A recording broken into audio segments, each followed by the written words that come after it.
우리의 역사에는 때로 한치 앞을 내다볼 수 없는 짙은 안개 속을 걷는 듯한 시기가 있었습니다. 사회는 분열되고 가치관은 흔들리며 우리가 당연하게 여겼던 모든 것들이 시험대에 오르는 순간들 말입니다. 지금 우리가 살고 있는 이 시대 역시 어쩌면 역사에 기록될 또 하나의 중요한 변곡점일지도 모르겠습니다. 이 이야기가 더 많은 이들에게 닿아 우리가 나아갈 길을 함께 고민하는 계기가 될 수 있도록 여러분의 구독과 공유가 큰 힘이 됩니다. 여러분의 가정에 늘 평안이 깃들기를 기원하며 오늘의 이야기를 시작하겠습니다. 대한민국 정치의 심장부에서 거대한 폭풍이 몰아쳤습니다. 논란의 시작은 윤석열 전 대통령의 비상계엄 선포였습니다. 지지자들에게는 국가적 위기 상황에서 결단력 있는 리더십의 발현으로 보였지만 반대 세력에게는 헌정 질서를 유린하는 내란 행위로 규정되었습니다. 내란이라는 이 무거운 단어는 순식간에 대한민국 전체를 두 개의 진영으로 갈라놓는 거대한 분열의 진원지가 되었습니다. 정치적 공방은 걷잡을 수 없이 격화되었고 그 결과는 전직 대통령의 구속이라는 헌정사상 초유의 사태로 이어졌습니다.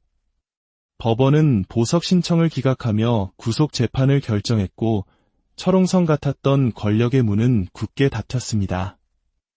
이 과정에서 한쪽에서는 정치 보복이라는 비판이, 다른 한쪽에서는 법치주의의 실현이라는 주장이 팽팽하게 맞섰습니다.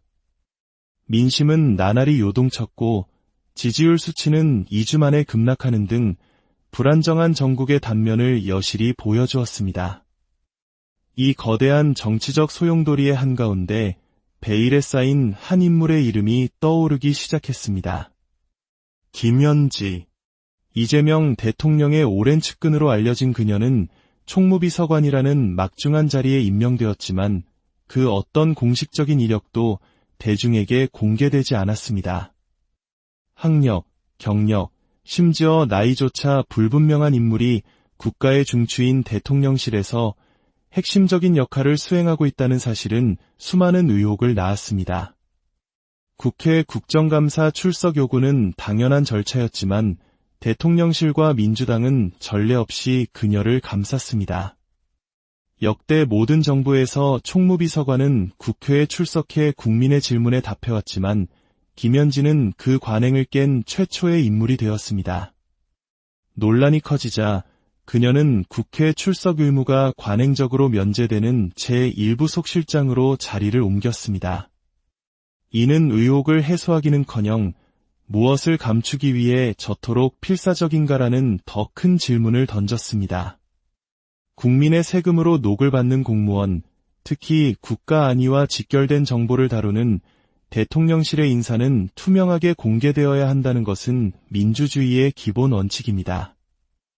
그러나 김현지 사태는 그 원칙이 흔들리고 있음을 보여주는 상징적인 사건이 되었습니다. 사람들은 과거 정권의 비선 실세를 떠올렸고 보이지 않는 손이 국정을 움직이는 것에 대한 깊은 불신과 불안감을 느끼기 시작했습니다. 이 미스터리한 인물은 추석 연휴 밥상머리에 가장 뜨거운 이슈가 되었고 대한민국 정국의 불확실성을 증폭시키는 또 하나의 뇌관이 되었습니다. 이러한 내부의 혼란은 한반도를 둘러싼 지정학적 현실과 맞물리며 더욱 큰 불안을 야기하고 있습니다. 특히 수백 년간 우리 역사에 거대한 영향을 미쳐온 이웃, 중국과의 관계는 새로운 국면을 맞고 있습니다. 과거의 조공과 책봉이라는 역사적 관계를 넘어 오늘날 중국의 영향력은 경제, 사회, 문화, 그리고 정치의 영역까지 깊숙이 스며들고 있습니다. 최근 우리 사회의 가장 큰 논쟁 중 하나는 바로 간첩제 개정 문제였습니다. 기존의 간첩제가 북한에만 국한되어 있다는 지적에 따라 국가 핵심 기술이나 군사 기밀을 빼가는 모든 외국 세력에게 적용할 수 있도록 법을 개정하자는 주장이 제기되었습니다. 이는 반도체와 같은 첨단 산업이 국가의 명운을 좌우하는 시대에 당연한 안보 강화 조치로 여겨졌습니다. 그러나 더불어민주당은 이 법안 개정에 강력히 반대했습니다.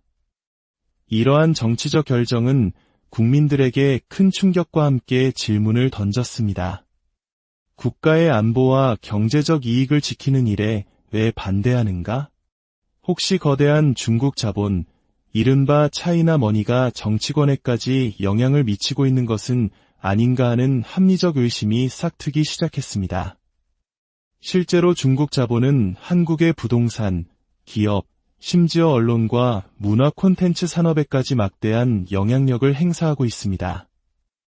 여의도 면적의 수십 배에 달하는 토지를 중국인이 소유하고 있다는 통계는 더 이상 뉴스거리도 아닐 정도입니다. 더욱 우려스러운 것은 보이지 않는 여론전입니다. 인터넷 뉴스 기사마다 특정 정치 세력을 옹호하고 상대방을 비난하는 댓글이 조직적으로 달리는 현상은 어제 오늘의 일이 아닙니다. 과거 한중 축구 국가대표팀 경기 당시 국내 포털 사이트에서 중국팀을 응원하는 비율이 90%를 넘었던 기이한 사건은 수많은 우마오당 즉 중국의 댓글 부대가 한국의 여론을 조작하고 있다는 의혹에 불을 지폈습니다. 이는 단순한 해프닝을 넘어 보이지 않는 전쟁, 즉 하이브리드 전쟁이 이미 시작되었음을 알리는 경고등이었습니다. 이처럼 정치, 경제, 사회 모든 영역에서 중국의 영향력이 커져가는 상황에서 이재명 정부의 중국인 무비자 입국 정책은 논란의 정점이 되었습니다. 우리는 비자를 받아야만 중국에 갈 수 있지만 그들은 아무런 제약 없이 한국 땅을 밟을 수 있게 된 것입니다. 상호주의 원칙에 어긋나는 이 불평등한 조치는 가뜩이나 불안한 민심에 기름을 부었습니다. 국가 시스템의 근간이 흔들리는 일도 발생했습니다. 대전에 위치한 국가정보자원관리원의 의문의 대형 화재가 발생하여 대한민국 행정 전산망이 22시간 동안 마비되는 사태가 벌어졌습니다. 이로 인해 75만 명에 달하는 공무원의 인사자료를 포함한 수많은 국가기밀 정보가 소실될 위기에 처했습니다. 공교롭게도 이 사건은 중국인 무비자 입국이 시작되기 불과 며칠 전에 일어났습니다.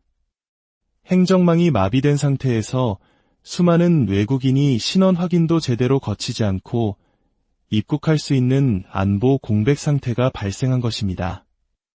이 모든 상황은 우리에게 근원적인 질문을 던집니다. 우리는 과연 주권을 가진 독립국가로서 바로 서 있는가? 아니면 거대한 용의 그림자 아래 서서히 잠식당하고 있는가? 한미동맹은 지난 70여 년간 대한민국의 안보와 번영을 지탱해온 가장 중요한 기둥이었습니다. 전쟁의 폐허 위에서 한강의 기적을 이룰 수 있었던 배경에는 주한미군이라는 강력한 군사적 억지력이 존재했음을 부정할 수 없습니다. 그러나 이재명 정부가 들어서며 이 굳건했던 동맹에도 미묘한 균열의 조짐이 보이기 시작했습니다. 이재명 대통령은 과거 주한미군을 점령군에 비유한 바 있으며 대통령이 된 후에는 임기 내 전시작전 통제권 환수를 공언했습니다. 자주국방이라는 명분은 그럴듯하게 들릴지 모르지만 그 이면에는 한미동맹의 근간을 흔들 수 있는 위험성이 내포되어 있다는 우려가 커지고 있습니다. 미군이 철수하고 남은 안보의 공백을 과연 우리 스스로의 힘만으로 감당할 수 있겠느냐는 것입니다. 이러한 안보 불안은 즉각 경제 문제로 이어졌습니다.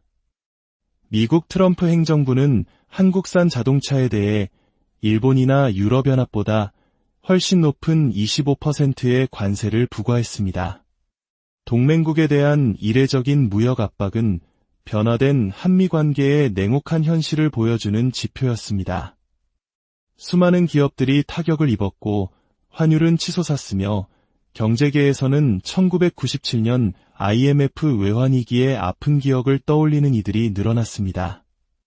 이처럼 총체적인 위기 속에서 국민들의 삶은 더욱 팍팍해지고 있습니다.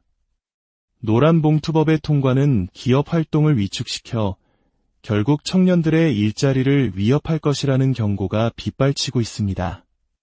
수출 실적은 급감하고 있으며 한때 아시아의 4마리 용으로 함께 뛰었던 대만에게 1인당 국민소득을 역전당할 것이라는 전망까지 나오고 있습니다. 격동의 시대, 대한민국은 지금 어디로 향하고 있는 걸까요? 정치적 이념과 진영 논리를 넘어 우리 모두가 함께 지켜야 할 대한민국의 미래는 어떤 모습이어야 할까요? 그 해답을 찾는 여정은 지금 이 시대를 살아가는 우리 모두의 손에 달려 있습니다. 오늘의 이야기는 여기까지입니다. 들어주셔서 감사합니다.